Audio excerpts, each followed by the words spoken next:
So first of all, I want to thank you so much for having me here. It's always a great honor to come speak to the Chamber. But more importantly, I want to thank you for having your businesses here. It is something we definitely do not take for granted.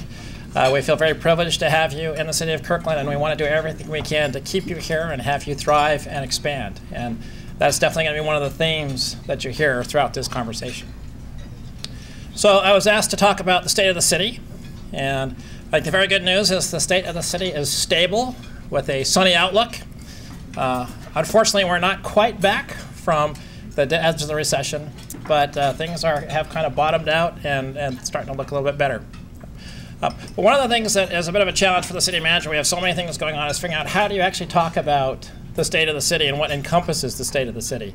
And I think those of you who had a chance to be here last year when I spoke, I talked about the fact that Kirkland really is a quality of life city. And what we discovered is that our economic development strategy really is our quality of life. And we learned this by surveying businesses and saying, why are you here? And why do you stay here? Why do you like Kirkland? And what we found is that 2/3 of the businesses in Kirkland are here because the founder or the owner or the president or some high officer actually lives in the city. And so for us, having great schools, wonderful parks, safe streets, in a community where people want to live, that's really what brings businesses here, because it brings people to live here. So what I decided was really that the whole idea of how livable is Kirkland is really the state of the city, and we're going to talk a lot about that today. And so nicely, we go out and we ask our community every 2 years, how are we doing? Is this a place you still want to live? And in March at the City Council retreat, we actually got the results back from that, and we got a pretty nice check-in. 85% of the people who were surveyed this March said that Kirkland is a very good or an excellent place to live. And we're particularly proud of this outcome since this has happened in the 4 years of the worst recession since the Great Depression, when people are concerned about jobs, when people have lost jobs, when the city's had to cut back on services it has provided. So even with all of that, we're still getting this excellent score. Unfortunately, my son just started middle school this year, and he actually started getting grades, and he said, well, that's great, Dad, but that's just a solid B. And I told him a solid B is not okay with me for his grades, so he told me I got to do better on mine. And I know that this solid B is not okay with the City Council either, so we need to figure out how do we take this thing up to an A? How do we get into that mid-90s? How do we convince those 12% who think we're satisfactory? How do we move them up the chart and get those people off the 4%? And so that's what I'm going to talk about. We're going to do that by focusing on what the citizens also told us in our work program. So what you've got here is this City Services Quadrant Analysis, and that's one of the handouts that's coming around. So if you can't quite see it well on here, you're going to get an actual handout of it. So what we do during this survey is we don't ask just how do you think about the city, but what are the services we provide, how important are they to you, and then how well do you think we're doing at them?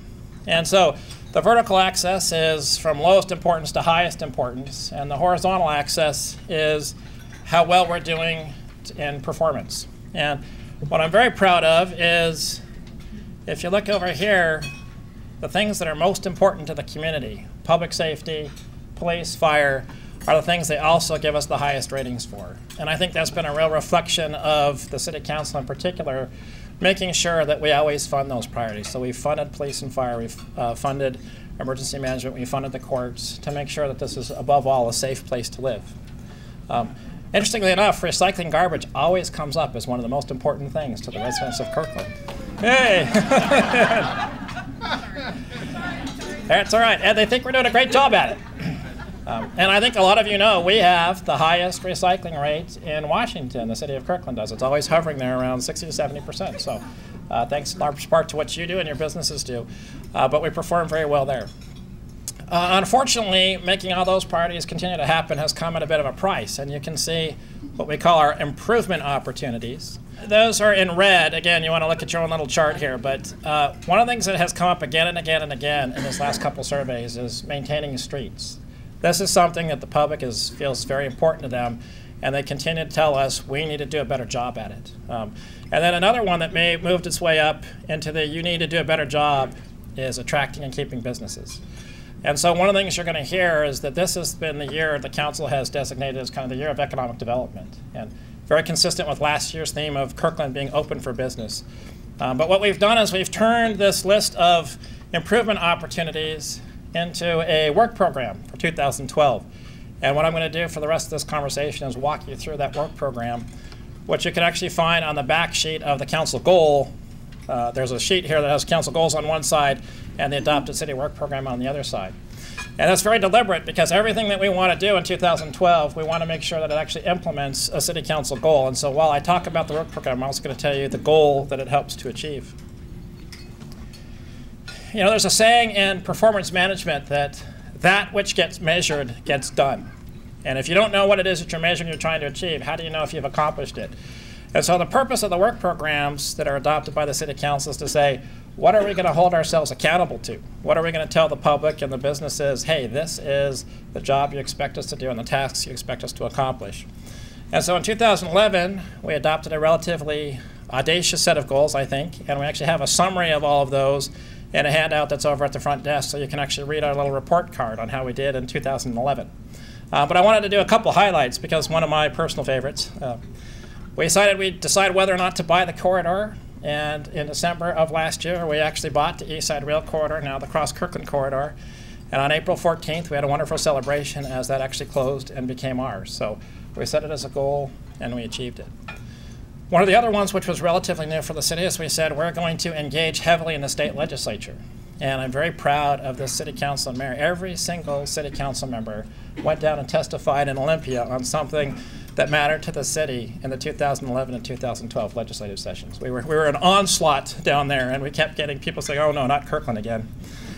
But we really accomplished some remarkable things, and I think the most important was we had the governor proposing to cut the annexation sales tax credit, which would have been a $3.4 million hit to Kirkland's budget.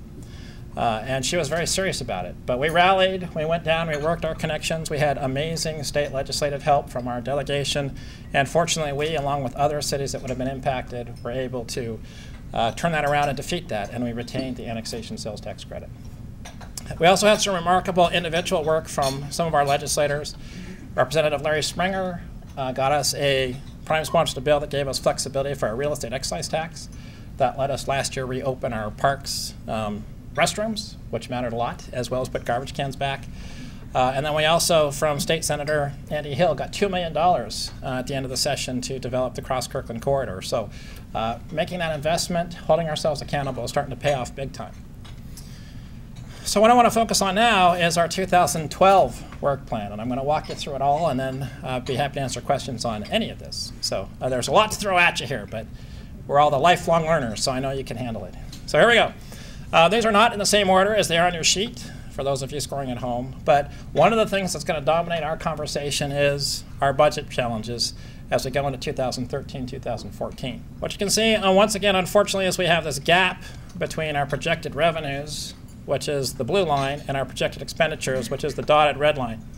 And that gap turns out to be about another 4 to 5% reduction that we're going to need to make in the city budget. It's roughly $3 to $4 million a year, and comes upon 3 past years of making reductions. So like all cities, we're really getting down to a place where there's really not a lot left to cut that's not going to have some real implications for services we deliver. The very good news is that this gap is based on a lot of conservative assumptions, and we're going to be working with the City Council over the next 6 months to start to refine that down and make some changes. Before I go on to the next slide, you know, Ernest Hemingway was once asked, how did you go broke? And he said, I went broke in 2 ways, gradually and then suddenly. And I want to turn that around and talk about, so how do we end up eliminating this gap? And the way we're going to eliminate this gap is we're going to do it gradually, and then hopefully we're going to do it suddenly. And I'll come to the suddenly parts in a second. But we're starting with ourselves. One of our big focus items is to resolve our collective bargaining agreements. We have our 2 largest unions. AFSCME and Teamsters have contracts up this year, as well as one of our more important unions, which is the fire department, the IAFF. And in all of those, we're working with them to try and find ways in which we can slow the growth rate of our salaries and wages and benefits. We've had great partnerships with our unions. In the last 2 years, they have not had cost of living increases in 2010 or 2011. Also in 2010, they voluntarily entered into furloughs, where they took time off and gave back 3.4% of their salaries. So it's been a very nice partnership, but we are getting to a place where we're having some tough discussions about how do we make sure that that continues so that we can have some stability and predictability in our wages and particularly our benefits, which is the next item on our work program. So I think, as you heard from the introduction, I had the great pleasure of working at King County for a long period of time. Second best government in the state of Washington after the city of Kirkland. Sorry, Lloyd. Anyway, I'm not talking about you, of course. It's those other. But the county executive at the time, Ron Sims, that I had the pleasure of working for, created a health reform initiative that got started while he was there. And under this current King County Council, Jane Haig is a member, had a lot to do with that, as well as this current county executive, Dal Constantine, are beginning to continue to invest in that and realize some savings. And about $61 million of savings are coming to King County because of those ongoing efforts at health reform. And we are trying to import some of those models from King County to the city of Kirkland, and hopefully to have similar payoffs. And just one quick example, last year we actually moved the Kirkland Health Plan from the Association of Washington Cities to becoming a self-insured city, which was a big risk, but it's paid off.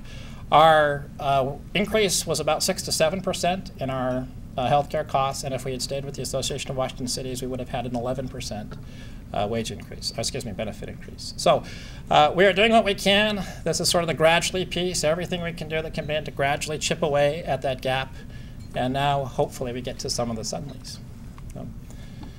This is now really the focus of what we can't control, which is we can do a lot with our own services, our own salaries and wages, our own programs. But what we really need to happen to solve this problem is we need to bring back jobs and economic development to the city. And that has been a huge focus of the city council since I got here 2 years ago. And it always starts with the conversation about Totem Lake. And so last year, Totem Lake revitalization was one of the #1 priorities. And once again, Totem Lake revitalization continues to be one of the top priorities. The good news is the city council adopted a Totem Lake action plan, which asks us to look at all of our departments, capital budgets, regular budgets, and what can we do to make Totem Lake pop. And just in the last couple council meetings, the city council adopted a new series of Totem Lake zoning amendments that would make it easier for jobs to locate in Totem Lake. We raised heights, we created flexibility on the ground floor, we had a whole list of things that were brought to us by people who wanted to locate in Totem Lake or expand businesses there, and we brought that to the council as a package and they adopted it. So whatever we can figure out to do, we are doing and will continue to do to make Totem Lake a place to be. Related to that, one of the big challenges in 2010 was we had a lot of flooding going on in Totem Lake. And Totem Lake Boulevard and 124th were shut down a lot. Anytime it rained, it seemed like we had a flood across Totem Lake Boulevard. Last summer, as part of the 11 work program, we did a detailed analysis. We went in and we started to dredge some things. We removed some beaver dams. We made some other investments. And I'm very proud to say that when we had record rainfall this spring and this winter, we didn't have a single closure of Totem Lake Boulevard because of flooding, because of the actions that we took. And we're going to keep doing more. But these are the kinds of things where just gradually, we keep trying to make things a little bit better, so that businesses know the roads are going to be open and that Totem Lake is a place that they can locate and expand and thrive. And then hopefully we get to the suddenlies. So one of the big game changers, which is on our work program, is Park Place redevelopment. And unfortunately, at the moment, the city is kind of in a waiting period here. One of our goals is to try to reach a development agreement and proceed with permits, but we really need to wait for Touchstone to come back to us. So Touchstone is out working hard to land some anchor tenants for that development, and as soon as they do, they're going to come back to the city, and then we are going to do everything in our power to expedite that and get that happening as soon as possible, and that's a real game changer for the city. If that project goes, there will be a huge investment of retail. There'll be some amazing Class A office space. We hope to be able to attract financial institutions, insurance companies, high-tech companies, so it's a real game changer for us. But the city at the moment has done what we can do, and now we just have to wait for the economy and for the private actors to make their decisions. Shifting gears for just a second, when we annexed our new territories, there are 31,000 people. One of the two biggest needs that became out of that were fire and police coverage, and also the impact to our court system. And so we've had to make the investment in one of the largest capital projects in the city's history, and that's our public safety building. And so this is a combined, consolidated court, jail, and police headquarters. and it will be coming soon to Totem Lake, right by the Fred Meyer and the old My Home building. And we are completing the design, and we'll be going out to bid with that this year, and then we're going to have construction in 2013, and hopefully open and occupied in the beginning of 2014. But this is another example, I think, of the city's real focus on trying to be fiscally conservative with your taxpayer dollars. Two things happened here. One, the AAA credit rating that the city had, and that was reaffirmed again this year, allowed us to save a whole lot of money in debt service when we went out for the bonds for this. One of the highest rated jurisdictions, not only in the state of Washington, but in the nation. So we got a great deal on our debt. And secondly, buying the My Home building, one of the things that we looked at was whether or not we should build a new building or do something like buying My Home. And even though this is going to cost us $40 million, that's still going to save us $12 to $15 million more than if we had built this building as a brand new building. So every way we can, we're trying to look out for ways to save you money and create efficiencies and provide value to the citizens of Kirkland. Anyone here been stuck in 85th Street besides me? That project started before I got here, so I'm not sure whose idea that was. No, 85th Street is one of our projects from last year and this year. The Phase 1 utility undergrounding is supposed to be completed at the end of this year. And then when that happens, we get to move to the fun part, which is this will eventually be a really amazing boulevard with street trees, with very wide sidewalks, with some consolidated driveways. And what that's going to do is create a really attractive place for the businesses that are there. It'll be much safer for people to walk or bike. And we hope that's really going to activate one of our important business districts along 85th, as well as be a nice investment in the surrounding community as well. So when this is done, it's going to be, I think, a really magnificent gateway between Kirkland and the city of Redmond. And I think it's something we're going to be very proud of. And it'll be just another thing that makes Kirkland, one of those livable, walkable communities we want to be in. So, and now we get to the not as fun stuff. One of the things that this council has undertaken is we're spending this year looking hard at our regulatory environment and our tax environment. So on the tax and finance side, we're being ably led by the chair of our finance committee, which is Councilmember Amy Wallen, is working with us as we try to figure out things we can do to remove barriers and make things happen.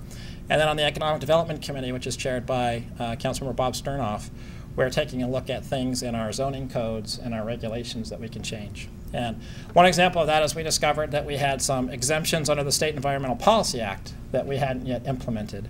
And we discovered that the fact that we still had those on the books could cost a business as much as $10,000 to $20,000 in 6 weeks in permit processing, and that it didn't add any value whatsoever to the permits. So we brought that to the city council, to those two committees. They said go for it. We put that on the agenda, and the council eliminated those barriers and raised the exemption level. So again, I think what you're seeing me say again and again here is that when we can identify something, whether it's big or it's small, we're going to bring it to the city council, and the city council is going to act.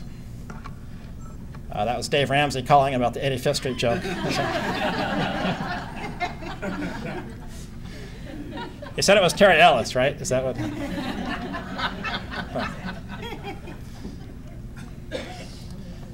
Also, we're going to once again look hard at ourselves. And one of the things that we're going to achieve in this work program is to look at our own development services. And we currently have our group broken up into 3 different departments. We have something in building and fire, we have planning, and we have development services and public works. And that's worked very well. But one of the things we're going to do is find out is that still the most appropriate structure? Is there some efficiencies and customer service improvements we can make either with our existing structure or through reorganizing? So that process is already underway. It'll probably go through the end of the first quarter of next year, and then we'll be bringing back specific recommendations to the City Council for ways that we can continue to improve and get better. The Cross-Kirkland Corridor Master Plan, one of my favorites. So I could talk for about 20 hours about this, but I'm only, unfortunately, going to talk about 20 seconds. But we bought it, and now what the heck do you guys all want us to do with it? That's really what we're going to be asking the community. And so there are many community processes, and I'm going to talk a lot more about this during the question and answer session. But we are going to be doing a master plan, and we're going to have to ask the question of should we tear out the tracks and put an interim trail in place? We received this money from the state legislature through Senator Hill. We also received an additional $1 million from the federal government that we got through the Puget Sound Regional Council. So we have the money to potentially start on this track, and we need to ask people if that's something that they want us to do. So that's the process that's going to go on through the end of this year and hopefully begin some sort of construction in this fall or maybe even next summer. And the last item on the work plan, and then it's going to lead into my final set of remarks, is we set out for ourselves to evaluate whether or not we should ask the citizens of Kirkland if they wanted to invest in parks and roads, the two places we've had to cut back the most in order to preserve those public safety commitments. And so we spent a lot of time in the first quarter coming up with programs and checking in with the public on it. And that evaluation resulted in a poll that we did that was presented to the City Council in May. And I don't know, hopefully everyone can see these numbers, but when we polled the actual numbers we were considering proposing to the public, we found remarkable support for both roads and parks. For roads here, it was 68% said they were somewhat likely or strongly likely to support a street improvement measure that included things like filling potholes, arterials, dealing with sidewalks. 71% said they were willing to invest in maintenance and operations of parks and seeing a restoration of the cuts that we made. And even a little bit less, but still very important, we had 66% who said they'd like to see us make some capital investments in our parks. And I think that really goes to that whole quality of life ethic that the city has, which is they want to make sure that they are very proud of their city and the amenities that it provides. So based on these results, the City Council asked us to come forward with ballot measures, which they're going to take up at their next council meeting next Tuesday on July 17th, and I think likely to pass them. And they'll be going to the ballot in November.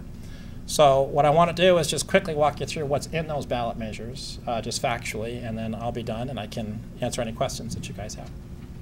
One of the things that people may not know is that Kirkland was the first city to adopt a complete street ordinance in the state of Washington. And a complete street is a street that has sidewalks, bike lanes, and roads.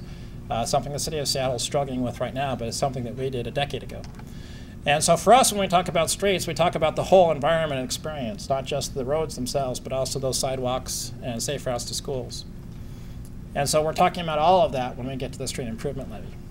And I want to spend just a tiny bit of time on this slide because it's going to make the rest of the slides go a lot faster.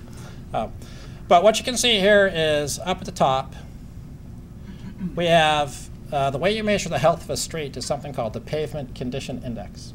And when you start off with a brand new street, I apologize for these being a little dim, this is the Pavement Condition Index of a brand new street is 100. And unfortunately, it's all downhill after that. So a optimal level for your street is about an 80 to an 85 Pavement Condition Index. That's sort of like you broke in your nice pair of new shoes, they feel good, but they still look good. And they're also really cheap to maintain. So it costs you about $1,600 a city block to maintain a street that's at an 80 PCI level. As that PCI starts to fall, it starts to get more and more expensive to maintain a road. So you can see down here, this is a PCI of around 50, and now costs you $17,000 a city block to invest in and maintain that road. So 10 times as much. And if it falls even further, which happens fairly rapidly after 50, you have to completely replace the road. That's when you're down here in the PCI of 10. And that's $60,000 a city block, about 3.5 times the previous one. And so the challenge with roads and streets is if you don't do it now, you got to do it later, and it's going to cost you a whole lot more money. And that was the conversation that we had with the City Council after we got these results back from our survey. We have a similar gap on the sidewalk side. We have about $120 million worth of identified sidewalks that we don't have the money to build. About 25% of the roads in Kirkland still don't have sidewalks on them.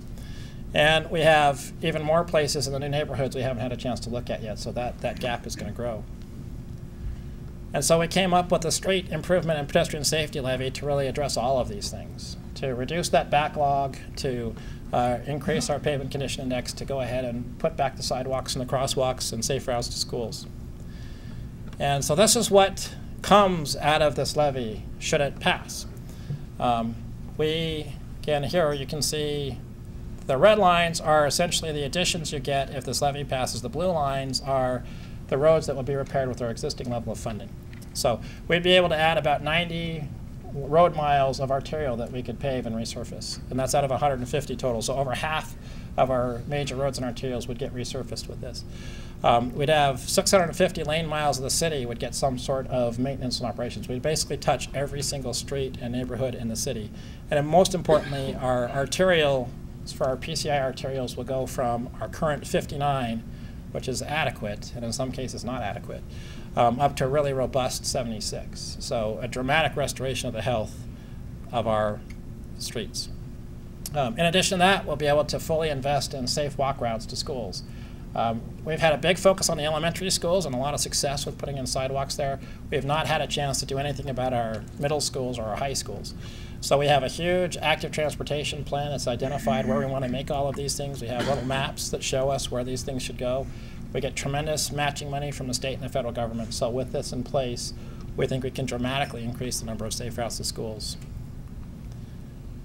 And then finally, neighborhood safety. This is something that we hear again and again and again because we've had to cut it, which is how do I get a new sidewalk? How do I upgrade my crosswalk? How can I add ADA ramp? And if this passes, we're going to have up to 50 new crosswalk flashing LED signs throughout the city, and this map shows you where the current locations are.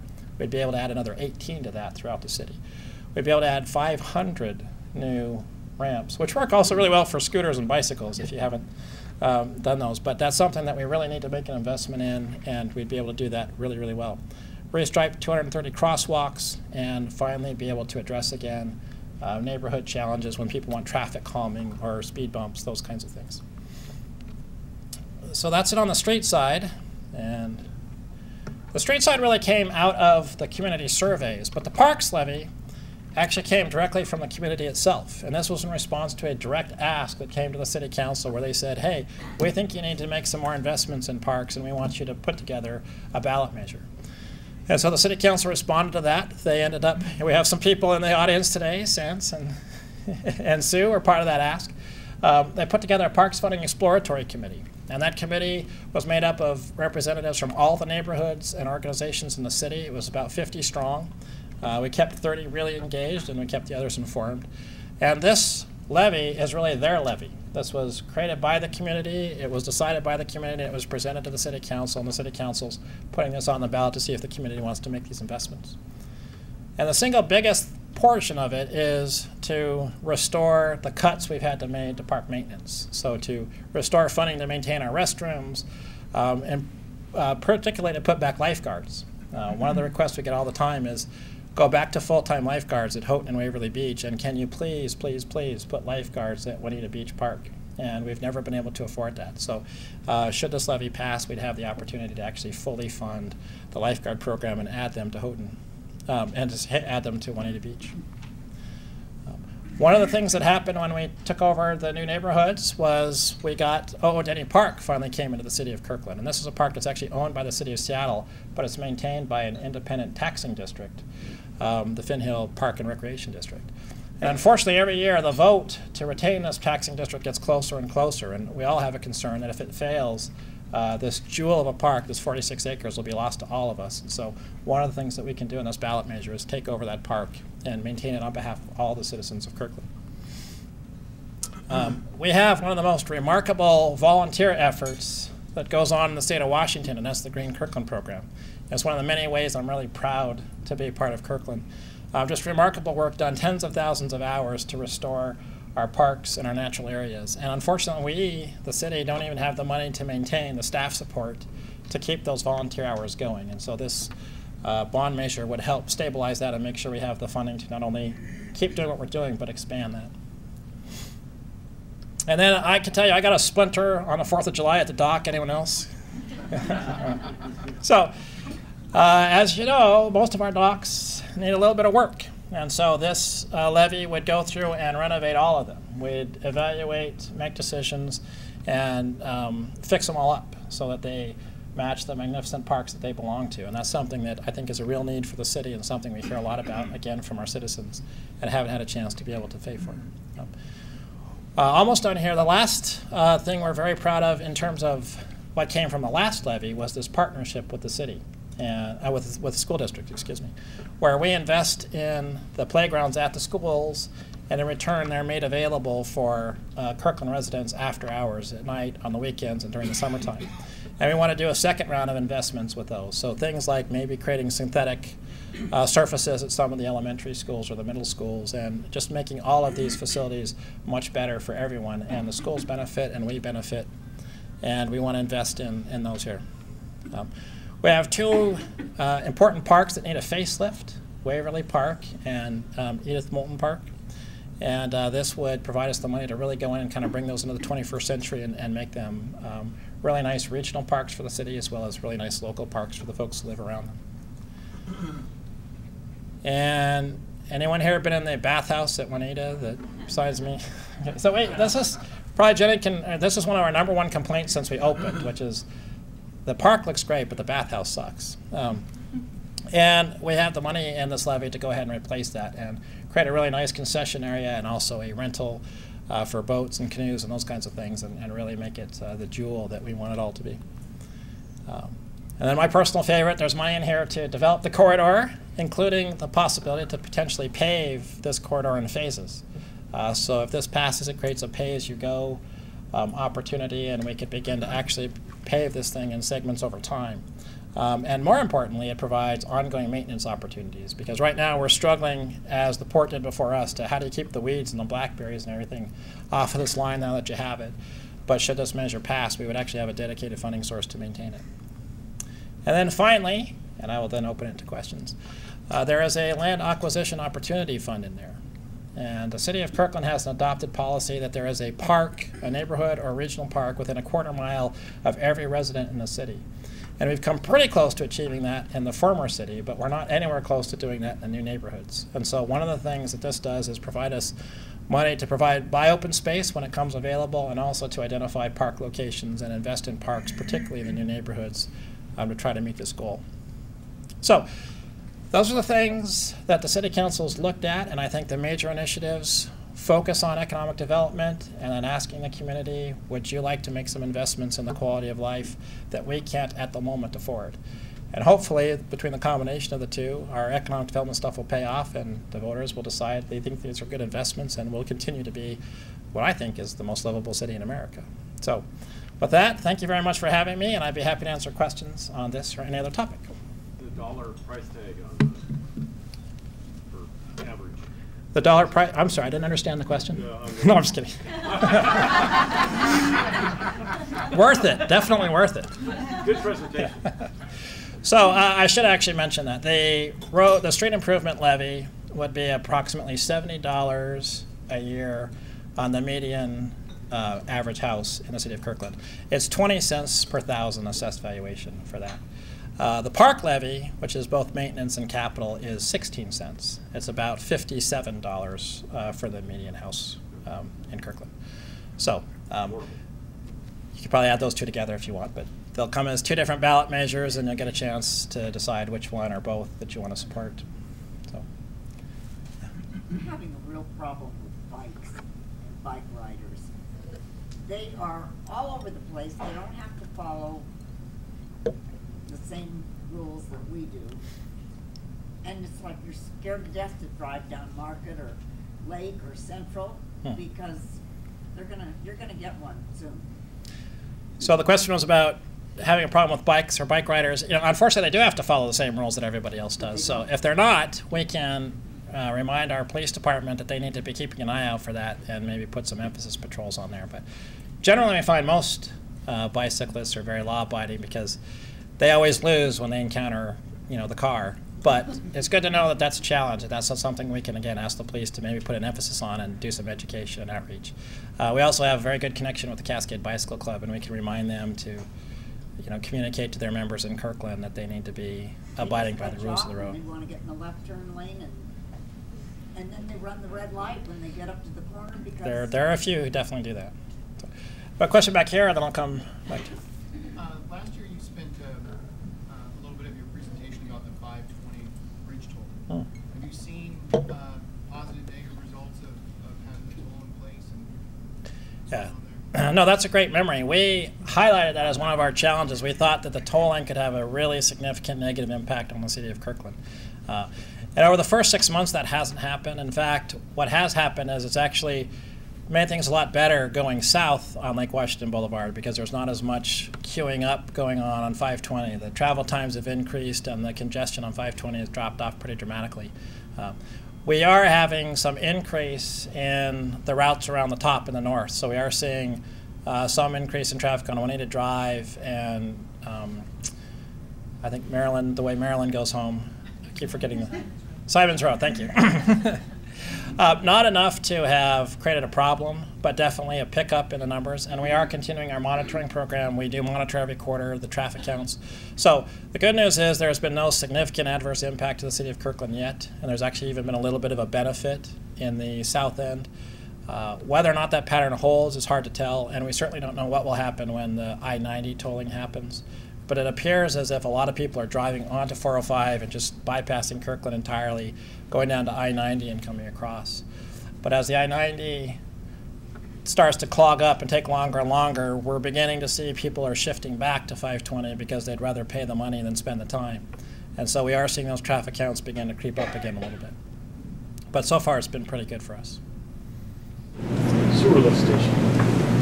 The sewer lift station. The sewer lift station. Should be a lifetime project. The sewer lift station is theoretically supposed to be done by the end of 2013. Wow, one more year. So yes, I know it's been long and involved for all of us, but it's unfortunately not a Kirkland project. It's a King County project.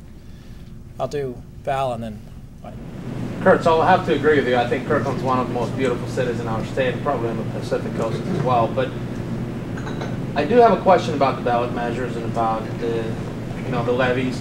When I think of it, for me, it's in a way an enabling measure for any government size, regardless whether it's Kirkland or somebody else. In the fact that you're not able to use current budget to meet the current needs, and therefore we'll let them sink to a point to where we do kind of require a ballot measure or a levy. And I don't have any problem paying $126 a year or whatever that may be. For me, it's more of a factor that continues to encourage the current, government to kind of ignore the things that need to be taken care of as we go along. So for me, it's a question of, okay, we go ahead and solve the issues we have now and bring it back to what you believe is the level it should be at. How are we able to avoid that in the future, regardless of what the economic situation is? No, that's a great question, and I think that's something that the City Council, was struggling with too as we evaluate all this. I think there's a couple different things I would say with respect to how Kirkland's dealt with this. The first is we've just flat out lost the money. So this isn't a question of we'd like the citizens to supplement what we're already doing. And I always give this example that in 2007 our sales tax revenue was almost $16 million a year, and today it's running around $12 million a year. So in the last 4 years, we've lost $4 million a year off of one of our most important revenue sources. That $4 million a year is essentially what you're seeing in the parks and road ballot measures. I think what's unique to us asking, because Kirkland doesn't ask very often, is really that it has come from the community. It wasn't the council and the staff sitting around saying, here's more stuff we want. It's in 2010 and 2012, we got told repeatedly in the community survey, you need to do a better job on roads. You guys aren't meeting our expectations. Again, the parks levy is a similar example. We've made the cuts. We've balanced the budget, and we've said to the public very transparently, hey, we're making tough choices so that we can stay balanced, so we cannot ask you for revenue. And those tough choices are to prioritize public safety, and these other things are being reduced. And the citizens came to us and said, yeah, we don't like that anymore. We want you to consider restoring that. And so we're going to ask the public, okay, we're going to give you the opportunity to decide if you want to do that or not. So I don't think it's a question of us saying the sky is falling and we couldn't handle it. It's really, I think, our community saying we feel like we're okay and we'd like to make some investments in ourselves. And hopefully that'll bear itself out at the ballot box. If not, we'll continue to do the other things, and that's why you see this big investment in economic development. Is what would be ideal is to bring back $4 million of sales tax revenue, and that's why the focus on Totem Lake. That's why the focus on Park Place. I mean, those are our goals, to make those things happen so you don't have to tax yourself. But everything is just taking a long time, and it's not coming back as fast as our citizens are wanting it to. So I think that's why we're asking this time. It's not something that the city of Kirkland does very often, and we don't do it very lightly. So going to that issue of sales tax revenue, what's the city doing to encourage tourists and out-of-towners to come and shop here, especially regarding parking? Regarding parking? Yeah, like that's and the main reason why people to shop in Kirkland is the parking. You know, the parking question twist is I don't really know how to answer that. I can tell you that, you know, we have our dedicated tourism program, I think, which some of you are familiar with. It's part of what Ellen Miller Wolf does in economic development. We have some other dedicated folks, and we have the monies that we get from our tourism development committee, as well as monies the city has put in that. So we advertise nationally. We do a lot of work with Seattle and Bellevue to try to get people to come here from there. You know, our efforts are somewhat successful. There are always more that we can do, and so we welcome additional ideas. I've not personally heard that parking is the #1 reason that people don't come down, but parking always continues to be a challenge downtown. Some of you heard me tell this story. When I first got the job, I got handed Bob Nair's book, Kirkland Comes of Age, and I read that book, and it was an awesome history of Kirkland. And every other chapter was, and then we had a parking challenge in downtown Kirkland. So in the 60s, the 70s, the 80s, the 90s, there's not a single year or decade where that hasn't been a problem. So I think we're doing what we can. Eventually, we need to have more parking. You know, if Park Place goes and creates 3,500 stalls that can be used on the evenings and weekends, that will be a big part of it. But, you know, we're just never going to solve that problem very easily, unfortunately. So, Patty and then Bonnie. Why don't we build a parking structure? That's the simplest thing and also the most expensive thing. So it's unfortunately about $10 million to build a parking structure. And that's $10 million we have not yet prioritized as being the top thing that the city needs to do. And again, you're seeing, you know, things like basic maintenance of parks and roads. We can't even quite keep up with that. And so we just haven't had the money to come. Charge for it when you come back quickly? You know, it'll probably, the question is, can you charge for it in order to repay it? You know, that's a theory, but there hasn't been any garage that's ever been totally financed just by the charging of the payment of parking in the garage. There's always some level of public subsidy or some other, or private subsidy from a project. So it's something we'll keep hacking away at, but it's going to take a lot of work, and it's not going to be solved anytime soon. When I'm looking at the park levy, my question is, why do lifeguards come under park funding instead of public safety? You know, they could go either way, but they've traditionally been funded in the park department because they guard the parks. But there certainly are, you know, you could make the argument on the public safety side. I would tell you, though, that if we had moved them into the police budget, that probably would have been the cut that the police would have put on the list for their modest reductions that they've had to do over the last couple of years, because it's just not a top priority, and it's really kind of still a use-at-your-own-risk facility. As you watch the news every night and the number of people drowning around the area, it's probably a matter of time if we have no guards. Because the guards in our beaches are making saves every day. No, you're absolutely right, and it's something we absolutely want to restore. We just haven't been able to, and you know, it's a nice to have, you know, an essential if you're the person who's drowning, but it's not a fundamental obligation of the city, and so that's why we're asking, you know, if the public wants to pay for that. Okay, Kathy, anyone over here? Okay. I'm wondering if given any thought to the idea of a Kirkland Foundation, because as I listen to these things that are needs, if people, rather than just levies and bond issues, if people had the opportunity to actually give to the things that they care about, maybe that's one way of keeping the things that we do need in our community and keeping our money here. The question is about the idea of a Kirkland Foundation. I think that's a phenomenal idea, and that has been discussed a little bit among the individual council members I know. Deputy Mayor Marchione has been really interested in that. So I would welcome that. That's not something the city staff can really jumpstart, but it is certainly a conversation that we welcome and we think does need to happen. But the chamber would be a great place to start that conversation, and we would support it. So I think I'm out of time here, but thank you so much for the opportunity to be here.